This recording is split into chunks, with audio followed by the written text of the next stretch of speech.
বন্ধুরা, আমি এখন আছি গদখালি ফুলের রাজ্যে। এখানে যেদিকেই তাকাবেন শুধু বাহারি রং বেরঙের ফুলের সুবাস আপনাকে হাতছানি দিবে। আর দেখতে পাচ্ছেন চার বেড়ার মতো দামি দামি ফুলের চাষও হচ্ছে এখানে। মোট কথা হলো বাংলাদেশের ফুলের সবটাই প্রায় এখান থেকে উৎপাদন করা হয় এবং এখান থেকে উৎপাদিত ফুল দেশের বাইরেও পাঠানো হয়। এখন দেখতে পাচ্ছেন দার্জিলিং এর মতো লম্বা জিপ লাইন করে রাখা আছে এখানে। যদিও দার্জিলিং এর মতো পাহাড় এখানে নাই, তাই দিঘির উপরেই করে রাখা হয়েছে। তো এখানে বসে পার করে দেওয়া যায় সুন্দর একটা বিকাল। অফিস কিংবা বেডরুম, কাঙ্ক্ষিত মানুষের শুভাগমন অথবা প্রিয় মানুষের ভালোবাসার প্রতীক, কিংবা নারীর চুলের খোপায় কোথায় না ফুল অসুন্দর। আমরা সকলে বাড়ির আঙ্গিনা অথবা ছাদে ফুলের টবে ফুল গাছ রাখতে পছন্দ করি। কে না ফুলকে অপছন্দ করে, কিন্তু যখন এই ফুলকে বাণিজ্যিকভাবে চাষ করা হয় তখন বিষয়টা হয়ে ওঠে আরো বিচিত্রময়। তাই আমাদের এবারের ভিডিও সাজানো হয়েছে এমন একটা স্থান নিয়ে, যেখানে বিগত 3 দশকে বাণিজ্যিকভাবে ফুল চাষের মাধ্যমে যেমন পরিবর্তন হয়েছে এলাকার সৌন্দর্যের, তেমনি সমৃদ্ধিও বয়ে এনেছে এলাকার সাধারণ মানুষের জনজীবনে।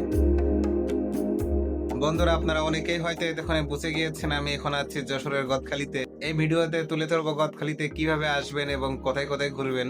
তাই গদখালি সম্পর্কে বিস্তারিত জানতে সম্পূর্ণ ভিডিওটির সাথেই থাকুন।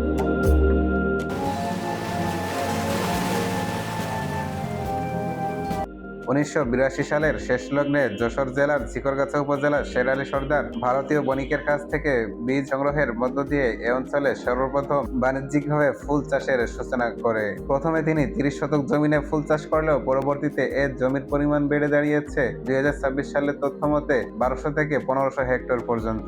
আর পাশেই গদখালি বাজার থেকে প্রতি বছরে ফুল বেচাকেনা হয় 500 থেকে 600 কোটি টাকা পর্যন্ত। বন্ধুরা, গদখালিতে যাওয়ার জন্য সর্বপ্রথম আসতে হবে যশোরে। তো আমি এখন আছি যশোরের পালবাড়ি মোড়ে। এখান থেকে একটা রিক্সা নিয়ে যেতে হবে চাচড়া মোড়ে। চাচড়া মোড় থেকে লোকাল বাসে করে গদখালিতে যেতে হবে।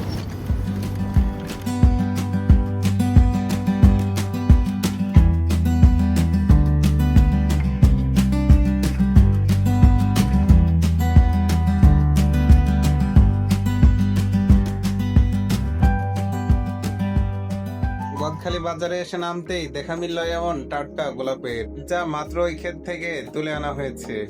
আর এদিকে ফুলের রাজ্যে যাওয়ার মূল প্রবেশদ্বারেই দর্শনার্থীদেরকে ফুলের রাজ্যে স্বাগত জানিয়ে একটা গেট নির্মাণ করে রাখা হয়েছে। এখান থেকে একটা রিক্সা নিয়ে যেতে হবে পানিসারা ফুলের রাজ্যে। পানিসারা ফুলের রাজ্যে যাওয়ার জন্য এখান থেকে জনপ্রতি রিক্সা ভাড়া পড়বে 15 টাকা। বন্ধুরা, আমরা গদখালি বাজার থেকে একটা রিক্সা নিয়েছি পানিসারা যাওয়ার জন্য। এখন গদখালি বাজার থেকে পানিসারা যাওয়ার সময় রাস্তার ধারে এমন সুন্দর মনোমুগ্ধকর ফুলের সৌন্দর্য দেখতে দেখতে কখন পৌঁছে যাবেন এটা মনেই হবে না। সময় যেন দ্রুত গতিতেই শেষ হয়ে যাবে এই রাস্তাটুকুন ফুলের সৌন্দর্য দেখতে দেখতে।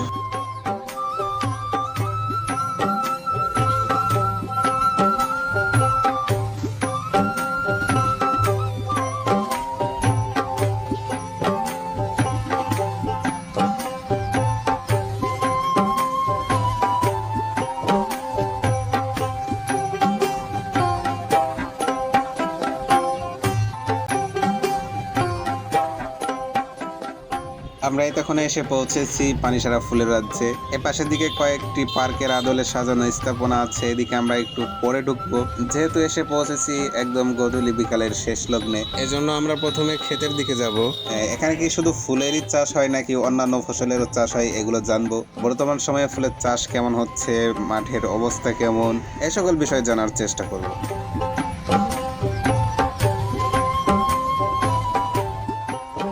বন্ধুরা, আমরা এখন এসে পৌঁছেছি একদমই গ্রামীণ মাঠের মধ্যে। এখানে এসে দেখতে পাচ্ছি যে কিছু ধান ক্ষেত আছে, এখানে ধানের চাষ করা হয়। পাশেই একটা গোলাপের ক্ষেত, এখানে গোলাপ ফুল গাছ লাগানো আছে। আরো একটু যদি কাছ থেকে দেখাই, এখানে যে গোলাপ ফুলের এই গোলাপের ক্ষেতের মালিক, তিনি ক্ষেতে কাজ করছে, তার অনুভূতি নিয়ে একটু ভিতরের দিকে যাব। আসসালামু আলাইকুম, এটা কি আপনার ক্ষেত? আচ্ছা, একটু ভিতরে আসলাম। এই যে দেখুন, একদম গ্রামীণ মাঠের মধ্যে গোলাপের ক্ষেতে গোলাপগুলো কি সুন্দর তাদের সৌন্দর্য মেলে আছে। ভীষণ রকম সুন্দর লাগছে গোলাপগুলোকে দেখতে। এখানে এই ক্ষেতে গোলাপ একটু কম আছে, এর কারণ হলো এখান থেকে গোলাপগুলো কেটে নেওয়া হয়েছে। তো আমরা এখন আরো একটু দেখবো এখানে মাঠে আরো কি কি ফুলের চাষ হচ্ছে।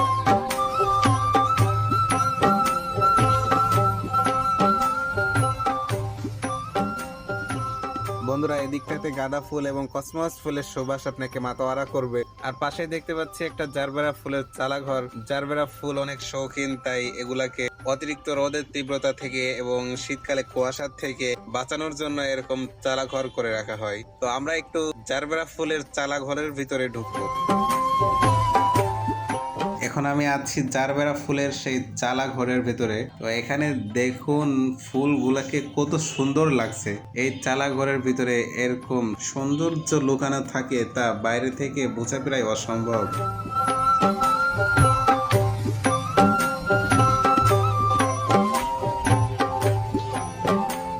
বন্ধুরা, এখন আমি আছি রোজ গার্ডেনে। দেখুন ফুলগুলা কত সুন্দর লাগতেছে। এখানে গোলাপগুলোর সাইজ অনেকটা বড় এবং দেখতেও অনেক সুন্দর এখানকার গোলাপগুলো। এই জায়গাটার নাম রোজ গার্ডেন হলেও এখানে শুধু গোলাপই না, এখানে আরো অন্যান্য ফুলও আছে, সেগুলাকেও দেখতে অনেক সুন্দর লাগে। আর এদিকে দেখতে পাচ্ছেন ঝাউ গাছের মতো দামি দামি গাছও এখানে চাষ করা হয়। এগুলো এখান থেকে সরবরাহ করা হয় সারা দেশে। এক কথায় আমাদের নিত্য প্রয়োজনীয়, আমাদের সচরাচর যে ফুলগুলা দেখি সব ফুলেরই চাষ এখানে হয়। এখানে আসার সব থেকে উপযোগী সময় হলো ডিসেম্বর মাস থেকে ফেব্রুয়ারি মাস পর্যন্ত। এই সময়টাতে অনুকূল আবহাওয়ার কারণে যেমন ফুলও হয় বেশি, এবং আমাদের সামাজিক এবং পারিবারিক অনুষ্ঠানগুলোও এই সময়টাতে খুব বেশি হয়। এর জন্য এই সময়টাতে ফুলের সরবরাহ অনেক বেশি থাকে। সময় ধরে তো ফুলের রাজ্যের মাঠের ফুলের সৌন্দর্য অনেকই উপভোগ করলাম। এবার পালা পার্কের আদলে সাজানো ফুলের রাজ্যের সৌন্দর্য দেখার।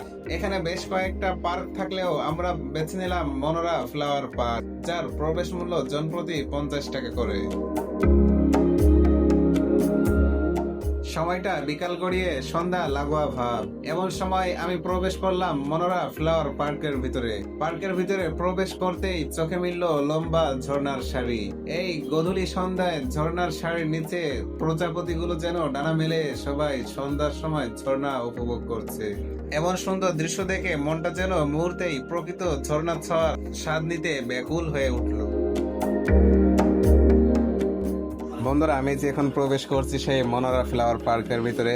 এখানে প্রবেশ করতে প্রজাপতির আকৃতিতে একটা ফুলের গেট বানানো, এটা চোখে বাঁধবে খুব সুন্দর। আর এখানে যে শত শত প্রজাপতি বসে আছে, এগুলাকে একদম রিয়েল ঝর্ণার আকৃতিতে বানিয়ে রাখা হয়েছে। রিয়েল ঝর্ণায় যেমন প্রজাপতিগুলো খাবারের সন্ধানে ওত পেতে থাকে, সেভাবে এগুলাকে সাজিয়ে রাখা হয়েছে। খুবই সুন্দর লাগছে এগুলাকে।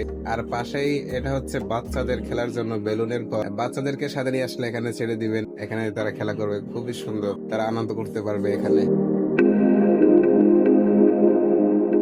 বিভিন্ন লতাপাতা ফুল গাছ ও ঝুলতে থাকা শত শত লাভ দিয়ে সাজানো রাস্তায় আগাতে থাকলাম আরো সামনের দিকে।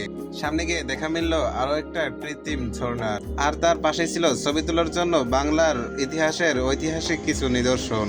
তার পাশের রাস্তাটা ছিল আরো সুন্দর, বিভিন্ন রং বেরঙের ছাতায় সাজানো স্লিং আর পাশে সাজানো হাজারো ফুলের টব, যা রাস্তার সৌন্দর্য বাড়িয়ে দিয়েছে আরো বহুগুণে। এখানে আসলে ফুলের গন্ধ আর তার সৌন্দর্য আপনাকে করে দিবে বিমুগ্ধ। এই কদখালির মূল একটা আকর্ষণ এই ছাতার রাস্তাটা।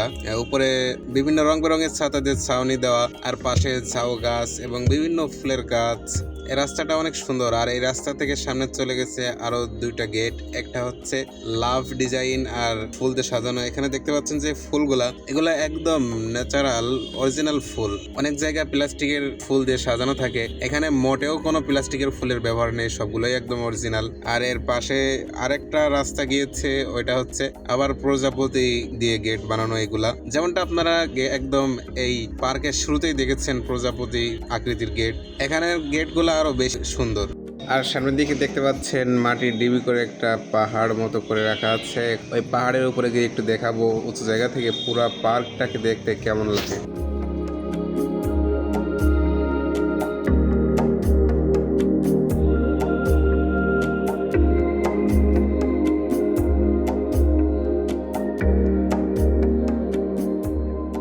এতক্ষণ আমরা দেখছিলাম মনোরা ফ্লাওয়ার পার্কের ভিতরের সৌন্দর্য। এখানে আরো বেশ কয়েকটি এমন পার্ক পেয়ে যাবেন, তবে এখানে সবগুলো পার্কের ভিতরের সৌন্দর্য প্রায় সেম। এজন্য আমরা শুধু মনোরা ফ্লাওয়ার পার্কের ভিতরের সৌন্দর্যই আপনাদের সামনে উপস্থাপন করেছি। আর এখানে ছবি তোলার জন্য পেয়ে যাবেন সুদক্ষ ক্যামেরাম্যান, যারা আপনাকে অতি নিখুঁতভাবে ছবি তুলে দিবে। তবে ছবি তোলার আগে অবশ্যই আপনাকে মনে রাখতে হবে আপনি ঠিক কত পিস ছবি নিতে চাচ্ছেন তা তাদেরকে জানিয়ে দিবেন। বন্ধুরা, এই ছিল আমাদের আজকের পর্বের ভিডিও। আপনি যদি আমাদের চ্যানেলে নতুন হয়ে থাকেন তাহলে অবশ্যই চ্যানেলটিকে সাবস্ক্রাইব করে রাখবেন।